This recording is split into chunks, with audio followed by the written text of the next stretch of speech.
નમસ્કાર, CB24 news સાથે હું રેશમા આપનું સ્વાગત કરું છું. અત્યાધુનિક વીર સાવરકર સ્પોર્ટ્સ કોમ્પ્લેક્સમાં 11મી એશિયન એક્વેટિક ચેમ્પિયનશિપ 2025ની ગુજરાતના મુખ્યમંત્રી શ્રી ભૂપેન્દ્ર પટેલ અને રમતગમત મંત્રી હર્ષ સંઘવીની હાજરીમાં આ ટુર્નામેન્ટનું ઉદ્ઘાટન કરવામાં આવ્યું હતું. મહાત્મા ગાંધી અને સરદાર પટેલની ધરતી ઉપર આંતરરાષ્ટ્રીય સ્તરની રમતનું ભવ્ય આયોજન કરવામાં આવ્યું છે.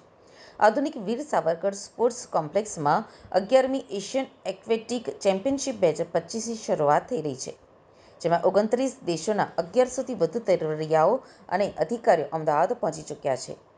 ગુજરાતના મુખ્યમંત્રી શ્રી ભૂપેન્દ્ર પટેલ અને રમતગમત મંત્રી હર્ષ સંઘવીની હાજરીમાં આ ટુર્નામેન્ટનું ઉદ્ઘાટન થશે, જે ભારતના 2036 ઓલિમ્પિક આયોજન તરફ મહત્વપૂર્ણ પગલું છે. આ સ્પર્ધા 28મી સપ્ટેમ્બરથી 11મી ઓક્ટોબર સુધી ચાલશે. તરવણી, ડાઇવિંગ, વોટર પોલો અને આર્ટિસ્ટિક સ્વિમિંગ જેવા ક્રીડાઓમાં મેડલ્સ માટે સ્પર્ધા થશે. આ પ્રથમ વખત છે જ્યારે ભારત આ પૂર્ણ એશિયન એક્વેટિક ચેમ્પિયનશિપનું આયોજન કરી રહ્યું છે અને તે 2026 એશિયન ગેમ્સ માટે ક્વોલિફાયર તરીકે પણ કાર્ય કરશે.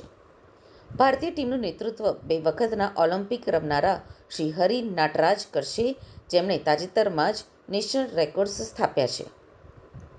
ઉદ્ઘાટન સમારોહમાં મુખ્યમંત્રી શ્રી ભૂપેન્દ્ર પટેલે કહ્યું કે મહાત્મા ગાંધી અને સરદાર પટેલની ધરતી ઉપર તમારું હાર્દિક સ્વાગત છે. અમદાવાદ શહેરમાં 29 દેશોના 1100થી વધુ ખેલાડીઓ અને મહેમાનોનું આગમન થયું છે. મારી આગેવાની હેઠળ અમદાવાદે આંતરરાષ્ટ્રીય ટુર્નામેન્ટ્સને સફળતાપૂર્વક આયોજિત કર્યા છે. તેમણે વધુમાં કહ્યું કે દેશમાં 2036 ઓલિમ્પિકનું આયોજન કરવા વીર સાવરકર સ્પોર્ટ્સ કોમ્પ્લેક્સ તૈયાર છે.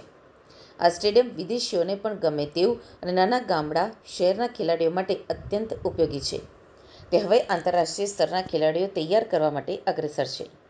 મુખ્યમંત્રીશ્રીએ ગુજરાતના ભવ્ય વારસા અને સંસ્કૃતિનો આનંદ લેવા માટે પણ આમંત્રણ આપ્યું અને કહ્યું કે ગુજરાતમાં આવેલા તમામ મહેમાનો અમારા અતિથિ છે. દેશ અને વિશ્વભરમાંથી આવેલા ખેલાડીઓને હૃદયપૂર્વક સ્વાગત છે. આ કોમ્પ્લેક્સ, જે તાજેતરમાં ઉદ્ઘાટિત થયું છે, ઓલિમ્પિક માનકની સુવિધાઓથી સજ્જ છે અને દિવ્યાંગ ખેલાડીઓ માટે પણ તૈયાર કરવામાં આવી રહ્યું છે. મંત્રી હર્ષ સંઘવીએ જણાવ્યું કે દેશના સ્પોર્ટ્સ સેક્ટરમાં વિકાસ થયો છે. ખેલો ઇન્ડિયા યોજના દ્વારા ખેલાડીઓ આંતરરાષ્ટ્રીય સ્તરે રમી રહ્યા છે. ગુજરાતના ખેલાડીઓએ પણ ઓલિમ્પિકમાં રાજ્યનું નામ રોશન કર્યું છે.